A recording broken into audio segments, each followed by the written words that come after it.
Olá pessoal, boa tarde, boa sexta-feira para vocês. Como é que foi de sexta-feira? O que vocês vão fazer na sexta-noite? Conte-me tudo aqui nos comentários. E antes da gente começar o vídeo, e sim, tem novidade, quero falar para vocês sobre a minha opinião sobre o salário mínimo, que rolou aí um estresse nos comentários. Seguinte, não sou a favor do salário mínimo. Para você receber 1.100 por mês, o seu patrão tem que te contratar, vamos botar aí a R$ 2.100, tá?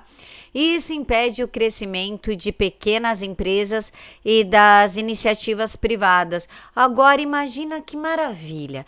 Tirar o salário mínimo, tirar as burocracias, a obrigação de pagar INSS, a obrigação do fundo de garantia e te dar o salário combinado entre você e seu patrão.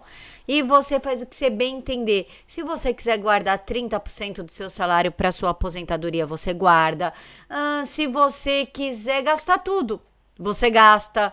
Se você quiser investir esse dinheiro e não vai te fazer falta, você investe. Olha que mundo lindo seria. Inclusive, eu vou roubar aqui uma opinião de um dos amigos aqui no canal que escreveu assim: Camila, pede para esse pessoal perguntar se para um brasileiro que esteja lavando prato nos Estados Unidos, se ele prefere parar de lavar prato lá e vir trabalhar no Brasil.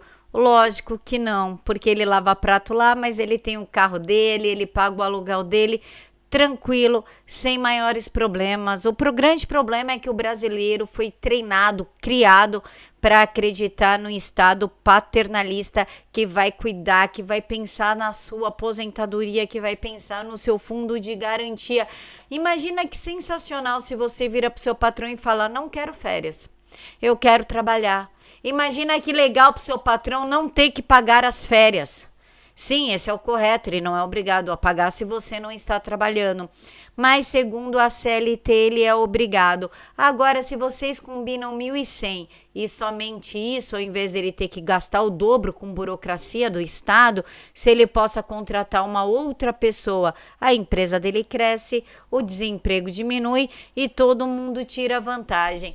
Simplesmente e somente por isso eu sou absurdamente contra o salário mínimo e qualquer coisa que o Estado queira me impor com a ideia de que ele está me protegendo, inclusive o passaporte nacional de imunização.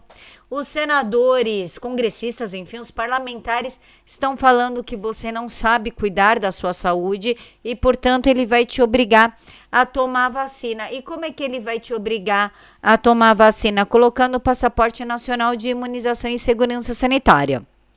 Se você não tivesse passaporte, mais ou menos como aquela estrelinha que os judeus usavam na época do nazismo, você não entra em lugar nenhum, tá? Você não entra em transporte público, você não viaja, não entra em bar, restaurante, padaria, porque afinal você não sabe se cuidar.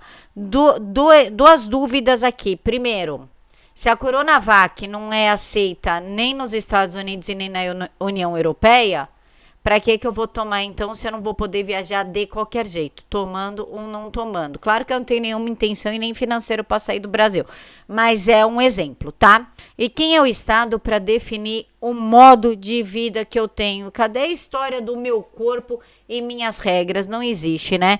E por falar em não existe, a mídia aí que vem fazendo o papel de médicos, enfermeiros, cientistas, né? O cara é tudo. Mal sabe escrever meia linha, mas manja pra caramba, mais inclusive que o prêmio Nobel.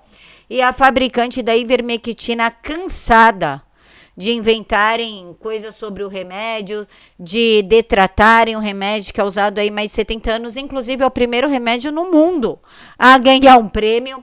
Ela vai processar Rede Globo, Record, CNN e SBT por abordagem mentirosa sobre o medicamento.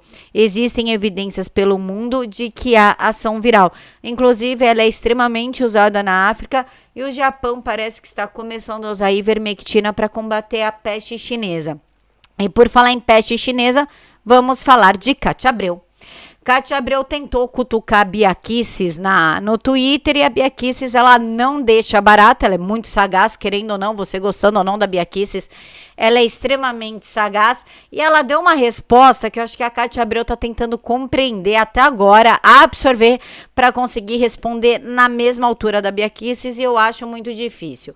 Por meio do Twitter, a Cátia Abreu, que inclusive se reuniu com o embaixador da China, Yang Yaming, na terça-feira, dia 25, para, segundo ela, discutir vacinas, mesmo que ela não faça parte do Ministério da Saúde e nem da equipe de combate à peste chinesa. Ela disse o seguinte: eu só queria entender aqui, o voto eletrônico estão dizendo que tem fraude, e nos Estados Unidos, que é voto impresso, acusaram também de fraude.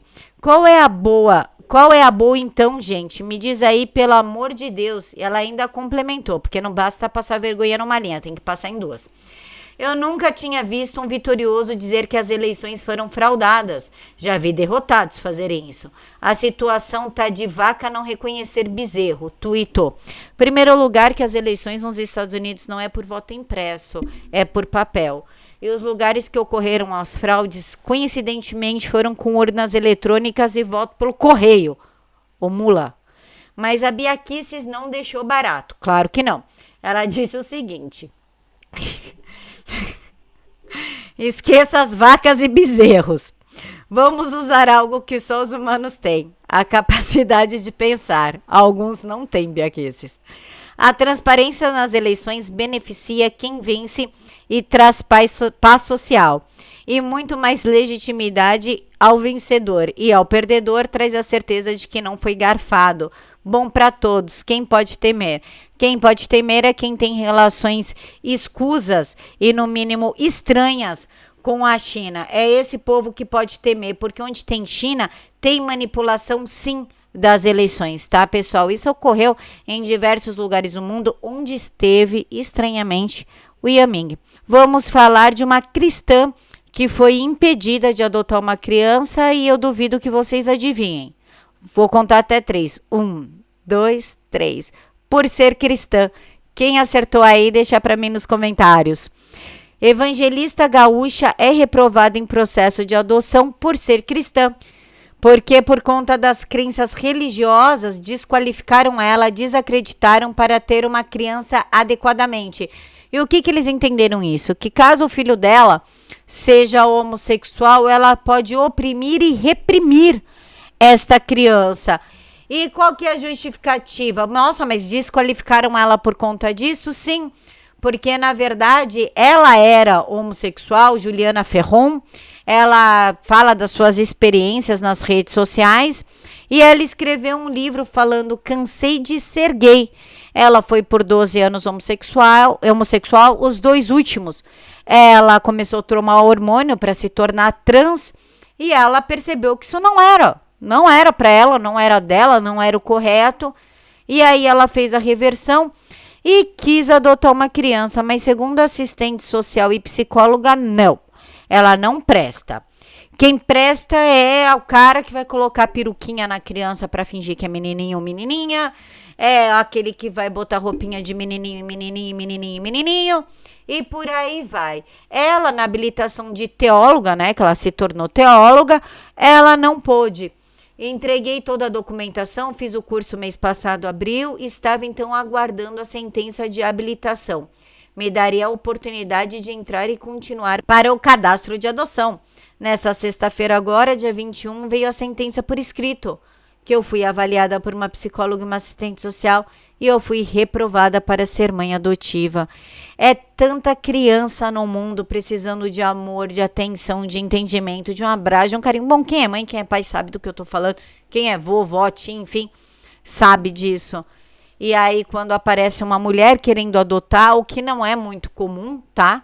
As pessoas buscarem a adoção como primeira opção, elas tentam outras coisas antes. Ela é desqualificada por ser teóloga, por ser cristã. É o absurdo, é o ápice, né, gente? Já chegamos aí numa cristofobia absurda, numa perseguição aos cristãos, anulação do cristão. Próximo passo é realmente ser como a China e a gente parar em campos de concentração e sermos proibidos de professar nossa fé, inclusive em casa. E quem lembra dos esquerdistas falando para a Argentina que como era bom ter um presidente com a pseudo-atuação de Alberto Fernandes na pandemia? Quem lembra disso lá no início? Ai, queria ter um presidente como o da Argentina. E vem cá, vocês estão vendo a mídia falar mal dele, chamar ele de genocida, irresponsável, falar em CPI, tirar ele do poder, prender ele porque ele é um assassino miliciano e genocida? Vocês estão vendo? Não, não estão. Então vê isso aqui. A Pfizer me pôs em situação muito violenta de demandas, diz o Alberto Fernandes, o presidente da Argentina.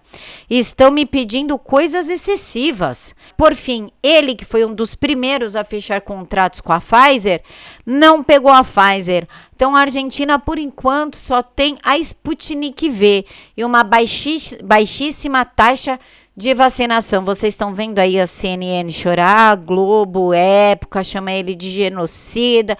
Vocês estão vendo as mídias internacionais falando? Não, não estão. Por quê? Porque agora já derrubaram Trump. A ideia agora, o foco, é derrubar o Jair Bolsonaro. E por falar de Jair Bolsonaro, ele apertou a pena para os espertinhos que invadem celulares e computadores, fazem acesso remoto, roubam mensagens, entregam para a Intercept e tentam destruir a maior operação contra a corrupção já vista no mundo, com o único intuito de salvar a pele do maior bandido já conhecido. Lei com penas mais duras contra crimes cibernéticos é sancionada. E o que vai acontecer a partir de agora? A medida determina também que se dá invasão, resultar obtenção de conteúdo de comunicações eletrônicas privadas, segredos comerciais ou industriais, informações sigilosas assim definidas em lei, ou controle remoto não autorizado do dispositivo invadido, a pena passará a ser de reclusão de 2 a 5 anos e multa. Até então, a pena em vigor neste caso era de reclusão de 6 meses a 2 anos. E se o crime for praticado contra o idoso ou vulnerável, a pena aumenta de 1/3 ao dobro. E se o cara estiver fora do país, a pena também aumenta de 1/3 a 2/3. Para o cara largar a mão de ser babaca, roubar mensagem e o STF se aproveitar disso, mesmo que a mensagem não tenha perícia técnica comprobatória, para soltar vagabundo e corrupto. E para a gente finalizar, quem está aí pensando em sair do Brasil ou está fora e quer voltar pelo aeroporto de Guarulhos, presta atenção nessa notícia. O prefeito de Guarulhos pede fechamento temporário do principal aeroporto do país, que, segundo ele, é para conter a variante indiana. Já está começando tudo de novo. Parece que a gente está vendo aí 2020 return, né? Não saímos mais de 2020.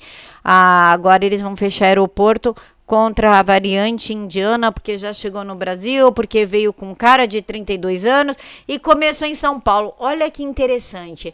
A primeira peste chinesa, né? A cepa pura ali da China, primeira vez foi em São Paulo, num senhor de 60 anos que veio da Itália. Agora foi num menino de 32 anos também em São Paulo. Tá começando a ficar bem interessante essa história, né? Novamente, coincidência não existe. Ai, pessoal, ontem eu cometi um erro. A minha amiga aqui me corrigiu e eu esqueci de fazer a rata no início do vídeo. O teste do pezinho, eu acho que no vídeo, na hora de falar rápido, em vez de eu falar 6, falei 60. Não. Foi de 6 testes somente para 50 testes, tá? Então, foi de 6 para 50. Eu acho que na hora de falar, acabei falando muito rápido, é que nem na hora que eu vou falar Aziz, aí vocês entendem Assis, por conta da dicção de falar rápido, tá? Então, na verdade, ele foi de 6, aí, ó, falar de novo, de 6 para 50, tá bom? Fiquem todos com Deus e até daqui a pouquinho. Beijos!